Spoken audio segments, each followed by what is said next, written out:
दोस्तों, कहानी की शुरुआत होती है खौफनाक और अंधेरी गुफा में छुपी ड्रेस नाम की लड़की को दिखाते हुए, जिसके हाथ में स्नाइपर थी और वो यहाँ बैठकर किसी का इंतजार कर रही थी। तभी हम इस गुफा से कुछ किलोमीटर दूर एक एयरपोर्ट को देखते हैं, जहाँ एक प्लेन लैंड करता है और उसमें से जैसे ही प्रेसिडेंट बाहर आते हैं, वैसे ही ड्रेस उन्हें अपनी स्नाइपर से शूट कर खत्म कर देती है। तभी यहाँ पर हमें पता चलता है कि यह कोई मामूली लड़की नहीं है, बल्कि यह एक बेहतरीन और खूंखार स्नाइपर है, जो कुछ इस तरह से प्रेसिडेंट पर निशाना लगाती है कि आसपास के लोगों को पता भी नहीं चलता कि प्रेसिडेंट पर किसने और कहां से गोली चलाई। खैर, अब ड्रेस अपना काम खत्म करने के बाद बुलेट कवर को अपने पास रख लेती है। इसके बाद ड्रेस अपनी माँ से मिलने उनकी ग्रेव पर जाती है, क्योंकि अब उसकी माँ इस दुनिया में नहीं थी। लेकिन जब वह ग्रेवयार्ड में पहुंचती है तो वह देखती है कि उसके पिता पहले से ही यहाँ बैठे हुए हैं। वह उनके पास जाकर उनसे बात करने की कोशिश करती है, लेकिन तभी ड्रेस के पिता उसके सामने इस बात का खुलासा करते हैं कि वह अपनी बेटी के बारे में सब कुछ जानते हैं, कि वह एक स्नाइपर है और अभी अभी उसने एक इंसान की जान ली है। इस पर ड्रेस उन्हें जवाब देते हुए कहती है, कभी कभी तो मुझे नींद भी नहीं आती। और इतना कहकर वह अपनी जेब से बुलेट कवर निकालती है और इसे अपने पिता के हाथ में सौंप देती है। वो इस कवर को भी बाकी के इकट्ठा हुए कवर्स के साथ रख देते हैं, और यहाँ पर हमें पता चलता है कि ड्रेस ने पहले भी बहुत सारे लोगों को मौत के घाट उतारा है। अब ड्रेस के पिता उसे अपने कैंसर के बारे में बताते हैं और कहते हैं, मेरे पास बहुत कम समय बचा है और मैं केवल कुछ ही दिनों का मेहमान हूँ, लेकिन आने वाले दिनों में अगर मैं नहीं मरा तो इस वैलेंटाइंस डे के दिन मैं खुद अपनी जान ले लूंगा। यह सुनते ही ड्रेस के पैरों तले जमीन खिसक जाती है। अब वह अपने पिता को ऐसा करने से मना करती है, लेकिन वह अब भी ड्रेस से यही कहते हैं कि यह हम दोनों की आखिरी मुलाकात है और शायद अब हम न मिलें। वहीं दूसरी तरफ हम लीवाई नाम के एक आदमी को देखते हैं, जिसे उसके बुरे सपनों ने परेशान कर रखा है। इसलिए लीवाई समुद्र के किनारे बैठकर अक्सर पोएम लिखता है और आज भी वह यहीं बैठा हुआ होता है। तभी लीवी के पास अचानक एक मैसेज आता है, जिसमें उसे एक एड्रेस पर आने के लिए कहा जाता है। लीवाई मैसेज पढ़ते ही तुरंत अपनी कार लेकर यहाँ से निकल जाता है और उस एड्रेस पर पहुँच जाता है। जैसे ही वह घर के अंदर एंटर करता है तो यहाँ उसकी मुलाकात एक लेडी से होती है, जिसका नाम होता है बारथोम्यू। इन दोनों की बातों से हमें पता चलता है कि लीवाई पहले मिलिट्री में एक स्नाइपर हुआ करता था, लेकिन अब उसने इस काम से रिटायरमेंट ले ली है और अपना ज्यादातर समय घर पर ही बिताता है। यहाँ बारथोम्यू उससे बात करती है और उसे एक नया मिशन सौंपते हुए कहती है कि मैं तुम्हें किसी दूसरी जगह भेजना चाहती हूँ, क्योंकि तुम एक बहुत अच्छे स्नाइपर हो, इसलिए ये काम सिर्फ तुम ही कर सकते हो। साथ ही वह लीवाई से यह भी पूछती है कि क्या तुम्हारी फैमिली में कोई ऐसा है जो तुम्हारे जाने के बाद तुम्हें मिस करे, क्योंकि हो सकता है कि तुम वहां जाने के बाद उन्हें कभी ना मिल पाओ। यह सुनकर लीवाई थोड़ा सोच में पड़ जाता है और बातों से कहता है कि मेरी फैमिली में ऐसा कोई नहीं है और मैं अकेला रहता हूँ। इसके बाद बार्थो उसे मिशन की सारी जानकारी बाद में देने का कहती है। इसके बाद लीवाई को बेहोश कर दिया जाता है और जब उसकी आंख खुलती है तो वह अपने आप को एक प्लेन में पाता है। लेकिन लीवाई को अब तक यह नहीं पता था कि उसे मिशन के लिए कौन से देश ले जाया जा रहा है। इसलिए वह प्लेन में मौजूद स्टाफ से जब यह बात पूछने की कोशिश करता है, तब सभी उसकी बात को इग्नोर कर देते हैं। पर एक पायलट आकर लीवाई को बताती है कि तुम्हारी डेस्टिनेशन आ चुकी है और अब वे उसे यहीं लैंड कराने वाले हैं। साथ ही वह लीवाई से यह भी कहती है कि तुम्हें अपनी डेस्टिनेशन तक पहुंचने के लिए यहाँ से कम 32 किलोमीटर पैदल चलकर जाना होगा। तभी तुम उस जगह पर पहुंच पाओगे जहां से तुम्हें इस मिशन को अंजाम देना है। इतना कहने के बाद वह लीवाई को एक पैराशूट देती है, जिसे पहनकर वह प्लेन से नीचे बर्फ पर कूद जाता है और फिर धीरे धीरे आगे बढ़ने लगता है। लीवाई को पैदल चलते चलते अब 2 दिन बीत जाते हैं और 2 दिन बाद आखिरकार वह अपनी डेस्टिनेशन तक पहुंच ही जाता है, जहां सबसे पहले उसकी मुलाकात जेडी नाम के एक आदमी से होती है, जो उसे एक वॉच टावर की तरफ ले जाता है और उसे बताता है कि अगले 1 साल तक तुम यहीं पर काम करोगे। मैंने भी यहाँ पर 1 साल तक काम किया है, लेकिन अब मेरा टाइम पूरा हो चुका है। इसलिए अब तुम्हें यह काम सौंपा गया है। हालांकि लाई वाई को अभी समझ नहीं आ रहा था कि आखिर उसे क्या काम करना है। यही सवाल जब वह जेड डी से पूछता है, तब वह उसे बताता है कि यहाँ एक बहुत ही गहरी खाई है जिसे जॉर्ज नाम दिया गया है। बस ली वाई को इसी की पहरेदारी करनी है और कुछ भी नहीं करना है। इसके बाद वह ली वाई को यहाँ के रूल्स बताते हुए कहता है कि वह महीने में सिर्फ एक बार ही इन लोगों से कांटेक्ट कर सकता है और उसके टावर का नाम वेस्ट टावर है, जबकि दूसरी तरफ एक ईस्टर्न टावर भी मौजूद है। लेकिन वहाँ के लोगों से लीवाई को किसी भी तरह की कोई बातचीत नहीं करनी है, क्योंकि उसका काम सिर्फ अपने मिशन पर ध्यान देना है और ईस्टर्न टावर वाले भी केवल अपने मिशन पर ही फोकस रखते हैं। साथ ही वह लीवाई को यह भी बताता है कि वह 1 साल तक किसी से भी कांटेक्ट नहीं कर सकता है और यहाँ एक ऑटोमेटिक गन भी है जिसे हर रोज लीवाई को रीलोड करना होगा अगर उनमें गोलियां नहीं हैं। इसके अलावा नीचे बहुत सारी माइंस भी हैं। अगर उनमें किसी तरह का कोई विस्फोट होता है तो लाई वाई को उन्हें भी देखना होगा। हालांकि लाई वाई को अब तक समझ नहीं आ रहा था कि आखिर उसका मिशन है क्या, इसलिए वह जेडी से पूछता है कि क्या मेरा काम यहाँ पर आने वाले लोगों को जॉर्ज के करीब जाने से रोकना है। इस पर जेड कहता है, नहीं, जो चीज जॉर्ज के अंदर है उसे ऊपर आने से रोकना है। फिर वह एक छोटा सा बम उठाता है और उसे खाई यानी जॉर्ज के अंदर फेंक देता है। जैसे ही धमाका होता है, अचानक खाई से एक बहुत ही डरावनी और अजीब सी आवाज सुनाई देती है, जो किसी मॉन्स्टर की तरह लग रही थी।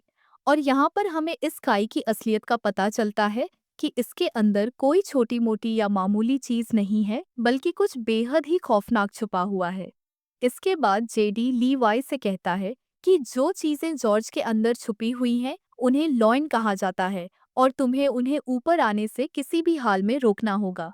ऐसा कहा जाता है कि साल 1940 में सेना की 3 बटालियन इन्हीं लॉइन को रोकने के लिए नीचे गई थी, लेकिन वे भी कभी वापस नहीं आईं। साथ ही वह लीवाई को एक स्ट्रे डॉग अलार्म के बारे में बताता है। जिस दिन वह अलार्म बजना शुरू हो जाए, उस दिन तुम बिना कुछ सोचे समझे बस यहाँ से अपनी जान बचाकर भाग जाना। हालांकि मुझे भी नहीं पता कि ऐसा क्यों बोला गया है, लेकिन मुझे जो पता है बस वह मैं तुम्हें बता रहा हूँ। इतने में इन दोनों की नज़र सामने वाले टावर पर पड़ती है, जहां आप किसी नए अफसर को पॉइंट किया गया था, क्योंकि पुराने अफसर को 1 साल पूरा हो चुका था। अब जेड लिवाई को खाने पीने के बारे में बताते हुए कहता है कि उसका 1 साल के खाने का इंतजाम यहाँ कर दिया गया है, बाकी अगर वह चाहे तो शिकार भी कर सकता है। वहीं जेडी लिवाई के सामने इस बात का भी खुलासा करता है कि यह जगह 75 सालों से सीक्रेट रही है और किसी को भी इसके बारे में कुछ नहीं पता है और हमें भी आने वाले टाइम में इस जगह को सीक्रेट ही रखना है। इतना कहने के बाद जेडी यहाँ से निकलकर बाहर आ जाता है और सिग्नल देने के लिए जैसे ही स्मोक करता है, तब एक हेलीकॉप्टर उसे लेने के लिए आ जाता है और जेड इसमें चढ़ जाता है। लेकिन हेलीकॉप्टर में मौजूद अफसर पहले उससे उसकी आइडेंटिटी पूछता है और फिर उसे शूट कर मार देता है, जिससे हमें पता चलता है कि यह जगह इतनी सीक्रेट है कि यहाँ से किसी को भी बाहर जाने नहीं दिया जाता है। इधर हम लिवाई को देखते हैं, जो बिल्कुल वैसे ही करता है जैसा उसे बताया गया था। वो ऑटोमेटिक गन के अंदर गोलियां डालता है और आसपास का जायजा लेने लग जाता है। जब पूरा 1 महीना गुजर जाता है, तब वह यहाँ से किसी को कांटेक्ट करने की कोशिश करता है और उन्हें बताता है कि मेरा किसी भी दुश्मन से कोई आमना सामना नहीं हुआ है। इतना कहकर वह कॉल कट कर देता है, क्योंकि उसे बस इतनी ही बातें करने की इजाज़त दी गई थी और यह मैसेज उसे हर महीने में केवल एक बार ही भेजना है। इसके बाद वह अलमारी में रखी किताबें पढ़ने लगता है कि तभी उसकी नज़र दीवार पर लिखे हुए कुछ मैसेजेस पर पड़ती है, जो यहाँ रहने वाले इंसानों ने अपने अपने एक्सपीरियंस के हिसाब से लिखे थे। इन्हें पढ़ने के बाद लिवाई बाहर आ जाता है और एक टेलीस्कोप की मदद से दूसरे टावर को देखने की कोशिश करता है, जहां उसे एक लड़की बैठी हुई दिखाई देती है, जो कि कोई और नहीं बल्कि ड्रेस ही थी। ड्रेस की खूबसूरती देखकर लिवाई उसे देखता ही रह जाता है, लेकिन बात करने की कोशिश नहीं करता, क्योंकि उसे दूसरे वॉच टावर से कांटेक्ट करने के लिए मना किया गया था। इसी तरह लिवाई को यहाँ 2 से 3 महीने बीत जाते हैं और अब ड्रेस भी उसके बारे में जान चुकी थी। इसलिए एक दिन जब उसका बर्थडे होता है, तब वो लिवाई से बात करने का फैसला करती है और एक पेपर पर लिखकर लिवाई से उसका नाम पूछती है। यह देखने के बाद वह भी एक बोर्ड उठाता है और उसके जरिए ड्रेस को बातचीत करने से मना करता है, लेकिन ड्रेस फिर भी उसे अपना नाम बता देती है, जिसके बाद लिवाई भी ज्यादा ना सोचते हुए अपना नाम लिख देता है और इस तरह दोनों में दोस्ती हो जाती है। एक दिन जब लिवाई को पता चलता है कि ड्रेस एक स्नाइपर है, तो वह उसका टेस्ट लेने के लिए उसके सामान पर निशाना लगाता है, जिसके बाद ड्रेस भी अपने आप को प्रूव करने के लिए स्नाइपर उठाती है और उसके वॉच टावर पर निशाना लगाती है। लेकिन तभी उसकी नज़र कुछ मॉन्स्टर्स पर पड़ती है, जो कि खाई में से बाहर आ रहे थे। वह जल्दी से लीवाई को इशारा करके ये बात बताने की कोशिश करती है, जिसके बाद वह उन मॉन्स्टर पर ताबड़तोड़ फायरिंग शुरू कर देता है, लेकिन उनकी तादाद बहुत ज्यादा थी। इसलिए ड्रेस भी लीवी की मदद करती है और अपने वॉच टावर से ही उन मॉन्स्टर का खात्मा कर देती है। पर इसी दौरान एक मॉन्स्टर उसके पास पहुंच जाता है, जो देखने में आधा इंसान और आधा जानवर जैसा था। ड्रेसर जब उसे देखती है तो वह अपनी जान बचाने के लिए उस पर गोली चलाने की कोशिश करती है, लेकिन कोई फायदा नहीं होता और वह मॉन्स्टर लगातार ड्रेस की तरफ बढ़ता रहता है। लेकिन सही वक्त पर लीवाई उसे शूट कर उसकी जान ले लेता है और ड्रेस को बचा लेता है। इसके बाद अगले दिन लीवी माइंस के अंदर जाता है, जहां अचानक हाई में से एक छोटा सा ड्रोन निकलता है और उड़कर यहां से चला जाता है।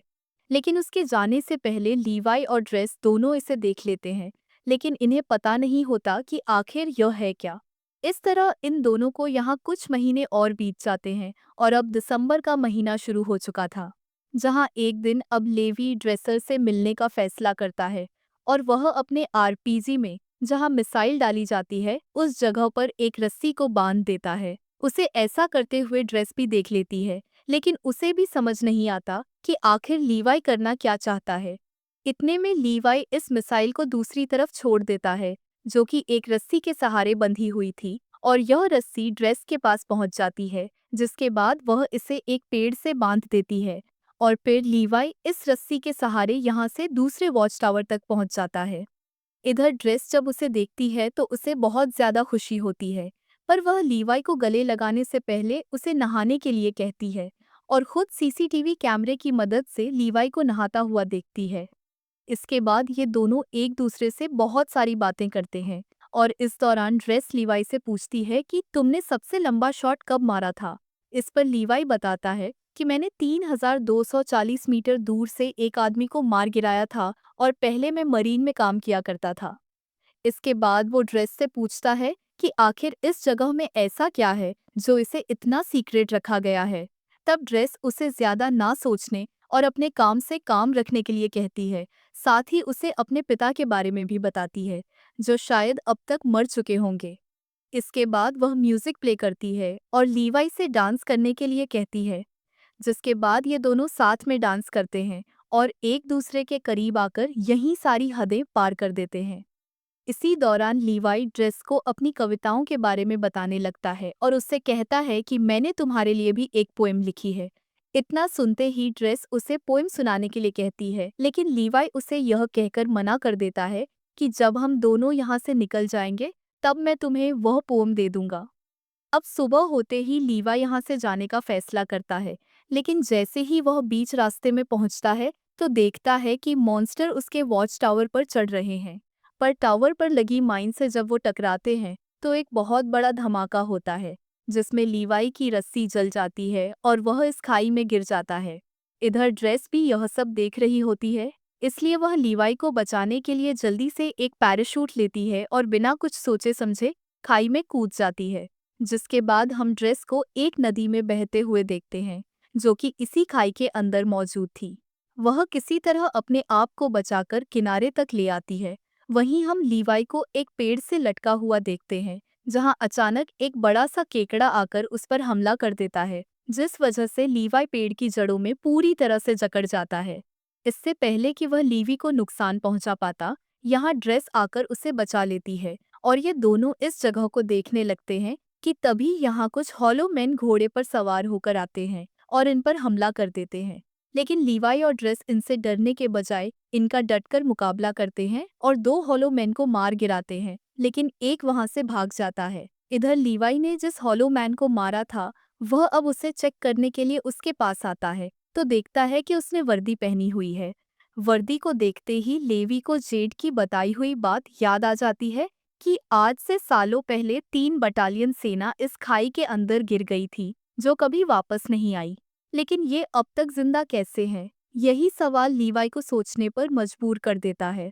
खैर, अब ये दोनों आगे बढ़ते हैं और एक सी जगह पर पहुंच जाते हैं, जहां इंसानों के अंदर से पेड़ बाहर निकल रहे थे। इन्हें देखकर ऐसा लगता है जैसे यहाँ किसी वायरस ने अपना आतंक फैलाया हो।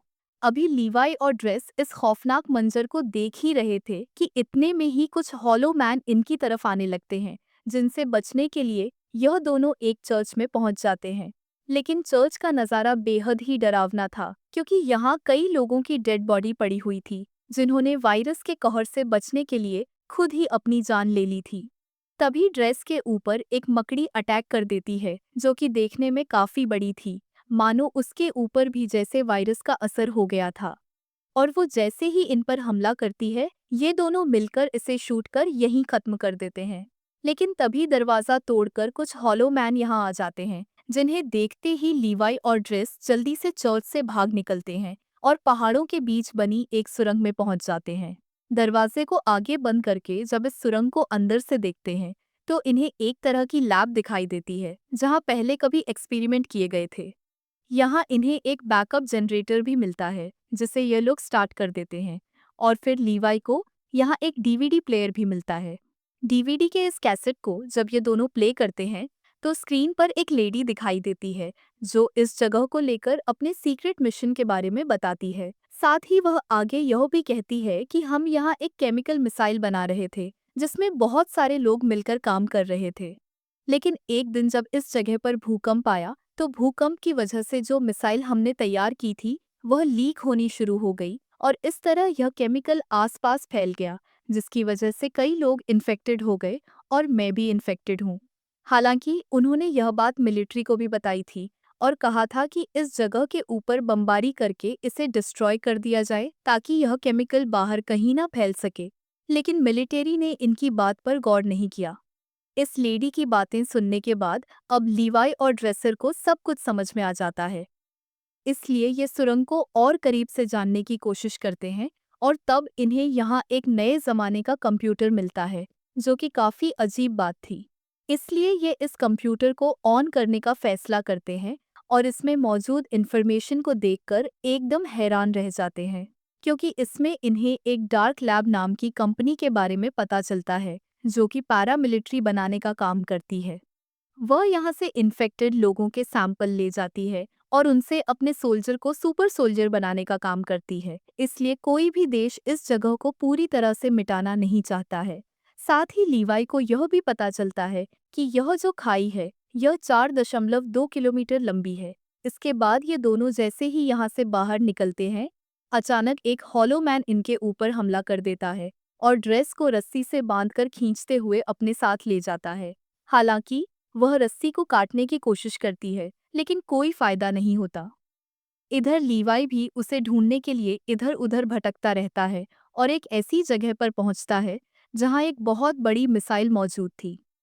वहीं हम ड्रेस को एक पेड़ से लटका हुआ देखते हैं और वह हॉलो मैन भी उसके सामने ही खड़ा होता है, जिससे ड्रेस उसे खोलने के लिए कहती है। लेकिन वह जब उसकी बात नहीं सुनता, तो वह खुद ही किसी तरह अपने हाथों को खोलकर उस पर अटैक कर देती है। काफी देर तक इन दोनों में लड़ाई जारी रहती है। इतने में ही यहाँ लेवी भी आ जाता है और होलोमैन को शूट कर ड्रेस को बचा लेता है। लेकिन जब वह वर्दी पर उसका नाम देखता है, तब उसे पता चलता है कि वॉच टावर पर पहरेदारी देने वाला यह पहला इंसान था, जो बाद में इन्फेक्टेड हो गया। इसलिए ये दोनों अब यहाँ से निकलने का फैसला करते हैं और यहाँ खड़ी एक कार के अंदर नई बैटरी डालकर उसे एक रस्सी से बांध देते हैं। जैसे ही कार ऊपर की तरफ जाने लगती है, अचानक यहाँ बहुत सारे हॉलो मैन आ जाते हैं और इन पर हमला कर देते हैं। पर ये दोनों अपनी स्नाइपर से इनमें से कई होलो मैन को मौत के घाट उतार देते हैं। लेकिन एक वक्त पर आकर जब इनकी गोलियां खत्म हो जाती हैं, तो ये इनमें आग लगा देते हैं और एक पहाड़ी पर पहुंचकर इस कार को भी नीचे धकेल देते हैं और फिर यह किसी तरह ईस्टर्न टावर तक पहुंच जाते हैं। लेकिन इन्हें इस बात का डर होता है कि इनमें से कोई इन्फेक्टेड न हो गया हो। इसलिए लीवाई अगले दिन रस्सी की मदद से अपने वॉच टावर पर पहुंच जाता है, जहां बार्थो से कांटेक्ट कर पूछती है कि क्या तुम जॉर्ज के अंदर गए थे। इस पर लीवाई मना कर देता है। यह सुनकर बार्थो कहती है कि हो सकता है कि दूसरे टावर का कोई अफसर जॉर्ज में गया हो, क्योंकि किसी ने हमारे कंप्यूटर को स्टार्ट किया है, इसलिए अब तुम्हें उसे मारना होगा। हालांकि बार्थो ने पहले ही सीसीटीवी फुटेज में देख लिया था कि यह दोनों जॉर्ज में गए थे, लेकिन वह लेवाई के सामने इस बात का इजहार नहीं करती है, बल्कि खुद ही अगले दिन यहाँ आ जाती है। लेकिन इसके हेलीकॉप्टर को लेवाई और ड्रेस दोनों देख लेते हैं और इन्हें पता चल जाता है कि यह इन्हें मारने के लिए यहाँ पर आई है, इसलिए यह जल्दी से जंगल की तरफ भाग जाते हैं। लीवाई को पता था कि 4.2 किलोमीटर को पार करने के बाद यह खाई आपस में मिल जाती है और फिर वह ड्रेस से मिल सकता है। इसलिए यह वॉच टावर के एंट्री पर हमला करता है और यहाँ अलार्म बजना शुरू हो जाता है, यानी कि यहाँ अगले 2 मिनट में स्ट्रे डॉग मोड ऑन हो जाएगा और यह जगह अपने आप डिस्ट्रॉय हो जाएगी। अब बार्थो भी यह बात अच्छी तरह से जानती थी, इसलिए वह हेलीकॉप्टर लेकर यहाँ से भागने लगती है। इधर ड्रेसर और लीवी भाग रहे होते हैं, जिसके बाद 2 मिनट पूरे होते ही जॉर्ज के अंदर जो मिसाइल रखी हुई थी वह ब्लास्ट हो जाती है और इस ब्लास्ट की वजह से सभी हॉलोमैन मारे जाते हैं। वहीं बार्थो का हेलीकॉप्टर भी इस धमाके की चपेट में आ जाता है, जिस वजह से वह भी मारी जाती है। इधर लीवाई भी पानी में गिर जाता है, लेकिन ड्रेस इन सब में बच जाती है और एक जगह बैठकर उसका इंतजार करने लगती है। काफी दिन बीत जाते हैं, लेकिन लीवाई का कोई अता पता नहीं चलता। इसलिए वह उसकी लिखी हुई पोएम खोलकर पढ़ती है और फिर अपनी नई जिंदगी की शुरुआत करती है और एक रेस्टोरेंट में काम करने लगती है। लेकिन तभी अचानक एक दिन वहां लीवाई आ जाता है।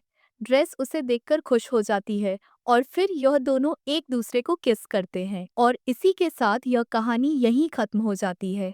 तो दोस्तों, क्या होता अगर आप लीवाई और ड्रेसर की जगह इस कहानी में होते? क्या आप कुछ अलग करके बच सकते थे? कमेंट करके ज़रूर बताना। वीडियो अच्छी लगी हो तो लाइक और शेयर करके हमारे चैनल आनो टीवी को सब्सक्राइब करें और बेल आइकॉन प्रेस करें। मिलते हैं अगली वीडियो में। Till then, bye bye, take care.